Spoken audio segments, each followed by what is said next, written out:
you, John. As John mentioned, I started my own company last year in the area of digital postal services. Basically because I think it's a great domain, which I'm excited about because it provides opportunities for everyone to save costs, improve service and convenience to your customers, and also to give new business opportunities. I think it's the next wave in the digital economy.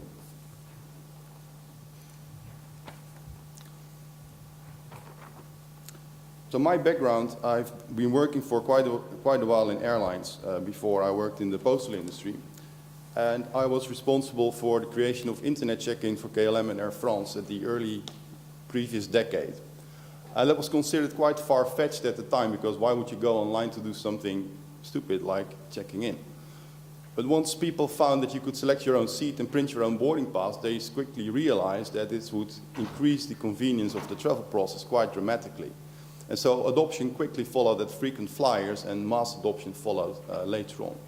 And what you see now is some airports even have adoption rates of 100% of self-check-in using internet and these self-service devices at the airport.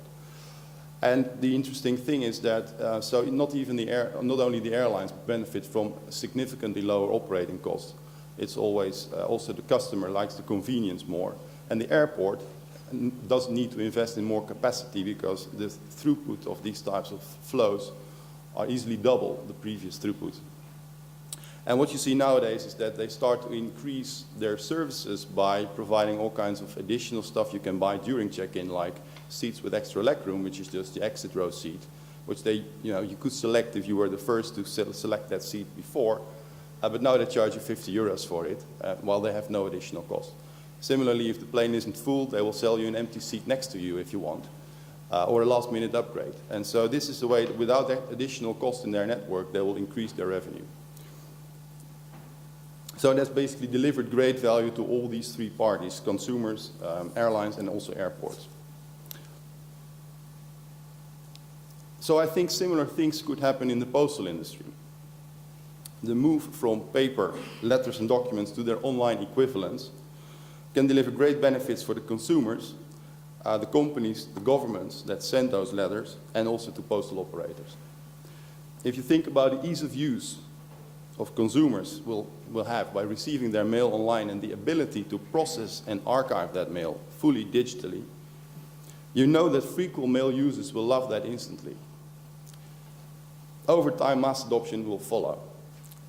And for mail sending and receiving organizations, there is the opportunity of huge cost savings by keeping the full transaction process digital, taking away all the hassles of printing and scanning and processing and all that stuff. This is what I call the digital economy. It saves a lot of money of these conversion costs. And for postal operators, I think the handling cost of message distribution can be much lower. Capacity can be increased rather easily, and new revenue opportunities will develop.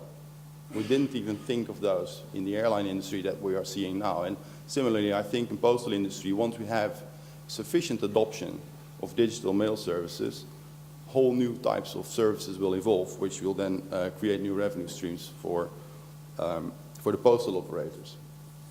So I think there's a large market for digital mail services. So I try to create my own digital postal operator in the Netherlands. That's what my long-term ambition is. And in order to do that, I started with a simple business model that I worked with a number of the largest mailers in the Netherlands. And this was the model I had in mind. The largest mailers in the Netherlands are unified or associated in an association for which I had the opportunity to present. And this was my initial plan to present this, and I'll show you later what happened. So basically, if they all unite and create a joint venture to provide digital postal services, if you then have a number of the largest banks, insurance companies, maybe the tax office, and some health insurance utilities, you cover the entire population multiple times. And so using those consumer access ways that they have, the marketing channels, they should be able to convince their consumers to adopt a digital mailbox from this central digital postal operator. And then, if they then receive it all in one place, that makes life easier for them. If that volume then happens, then that also obviously creates the opportunity to create these new types of revenues, which will be the upside potential for the digital postal operator to make a profit above the regular cost of infrastructure operations, etc. So that was basically my plan. Then I talked about that model with a whole lot of market parties in the Netherlands. And I did some analysis, and basically my model was like this. It's what we call a two-sided market. There's two different types of customers that you both have to attract before this model will actually be successful. There's a type 1 customer, which is the large mailer, and there's a type 2 customer, which is typically the consumer/receiver. And you need to have the other type of customer in your network before you are interesting to the other type. So you need to have a large number of consumers before a large mailer will actually consider to using your channel, because if you do not have a large number, you're not so interesting. Likewise, if you do not have a large number of mailers attached to your network, your consumers will not be interested. And I think this is the model that some of the posts are using today in their digital services. The problem with this type of party, this type, what I call the three-party model, is, if you cannot attract the other type, you are not interesting for the one type. And as a result, this model is a very fragile model. It only works if you have a very, very strong force driving everyone to this channel, and that doesn't happen a lot in practice. So it became quite clear that this model is not going to work, and another model is required. So I designed a new model, which is based on some of the other industry examples for two-sided markets. If you could compare it to the mobile phone, so the mobile network industry, so mobile telephony. If you want to call someone else in your own country, it doesn't really matter which provider you are using and which provider the other person is using, because the providers provide a network that's interconnected.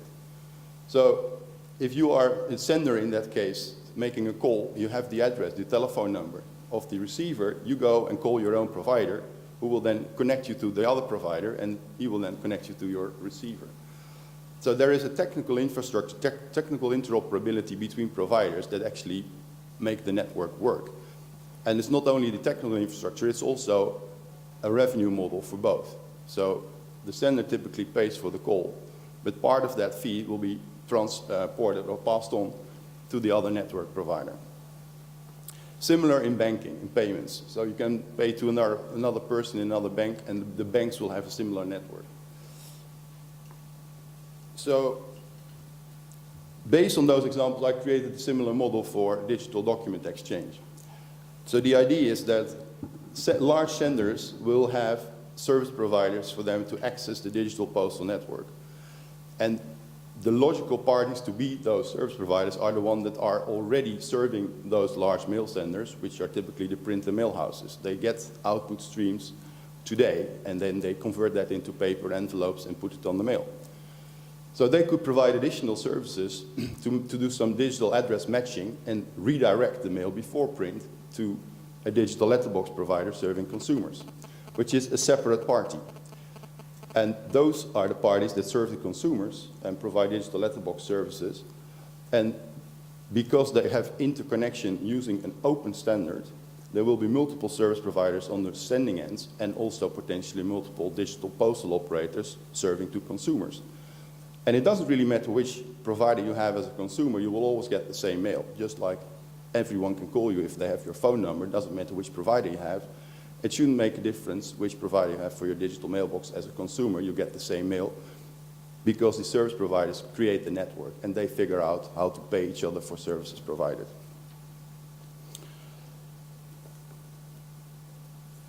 So this is the model that I think should work, and which has actually also been endorsed by this Association of Large Postal Users in the Netherlands, which I presented this ID to.